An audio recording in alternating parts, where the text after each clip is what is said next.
All right, last but not least, Josh. Josh, how you doing?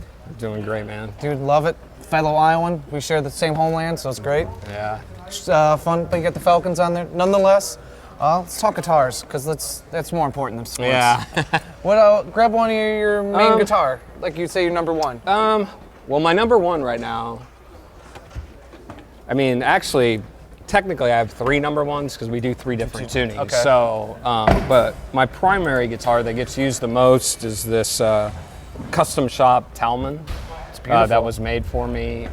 Dan Lawrence actually did the paint job. Who's a legendary the artist that's done tons of guitars for many years.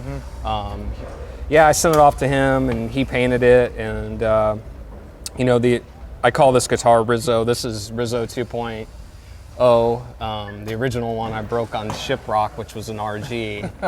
And so yeah, this is my main C sharp guitar. It's got, you know, Evolution pickups in it.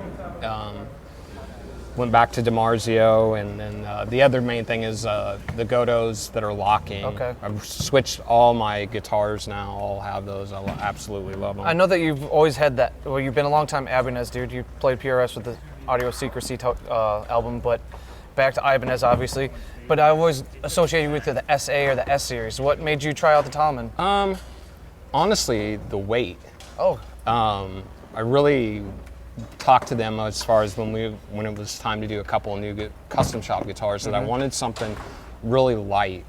And the Talman, I mean, the S is light, obviously. Yeah. But I don't know. There was just the way that it felt to me, and it just felt more like the SA that I was used to playing, but not as heavy. So that's why I went with it, and I just, you know, it just fits my body the best out of all the Ibanez's. I still, I mean, I play all of them. I have every model you can think of under the sun, but just for you know, the comfort of it, especially live. That is one of the reasons why I just did the brief stint with PRS. I was like, you know, they worked really good when we did Audio Secrecy, and I still ended up using some of my Ibanez stuff on that album, just because it's something I've always played. But then the minute that we started touring, I couldn't play the PRS, and I actually contacted them. I was like, I'm sorry, you know. I sent all the stuff back to him. I was like, I appreciate everything. I was just like, it's a whole other animal versus sitting down versus actually moving around. And Ibanez is where, you know, I belong. Kind of I mean, started, I mean, I started playing them when I first started playing, so, you know, and, you know, we had a little bit of a fallout there for about 9 months, but I mean, it's where I belong, and I have no intentions of ever being anywhere else. So. Cool, man. And notice the changed here is the passive pickups. With normally I've associated with EMGs, 81s. Correct. Well, the thing is the band's changed. Yeah. So you know, initially I was playing DiMarzio in the beginning, and you know, with the other members at that time in the band, I'm all about complimenting the band as a whole. And when I was playing the passives before, I was really fighting when the other two members were playing active. Yeah. Of, you know, sitting in the mix right. And so now that two new members basically are in the band, it allowed me to go back to DiMarzio, which I prefer over the, you know, the EMGs or Fishmans.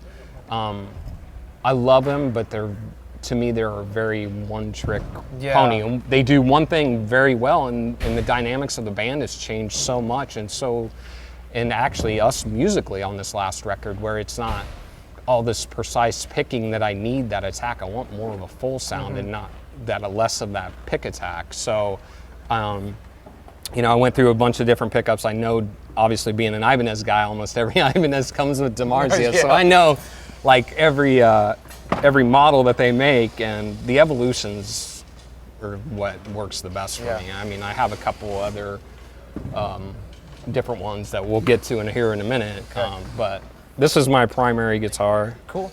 For C sharp. And strings for this one? Diodario, 56 through 11. Okay. I use that for all my tunings. I used to change it up, and then it just started throwing me off, and it's like, the reality, and I was like, the reality is this, you know, the tension's a little bit different, but just my pickup placement was off. and it was bugging me, and it's like, I don't really do much string bending, so Yeah. I can comfortably have a set of 11s on a guitar that's tuned to E, or a guitar that's tuned to C sharp. Yeah. So, so that's basically it. Cool. Well, let's move on down the line. This is my newest one. Ooh, love the color. Yeah. That they had made. And it's basically just like Rizzo. This one's called Jasper, which Is there any particular reason how you're picking your names for your guitars? I know it started Rizzo- with your daughters. yeah, a long time ago, and their guitars, I don't have them out with Yeah. me, but you know, Rizzo actually, the original Rizzo, the whole story of it is kind of just fun because I bought a hot pink RG and everybody gave me crap about it and dared me to play it on stage, and it's like, and I did, and then I told everybody I was going to polka dot it, and nobody believed me, and I came back the next tour with it polka dotted. And Rizzo's just basically the character in Grease. I mean, Oh, yeah. that's who it's named after. With Jasper, I mean, this guitar's story is a lot more very important to me.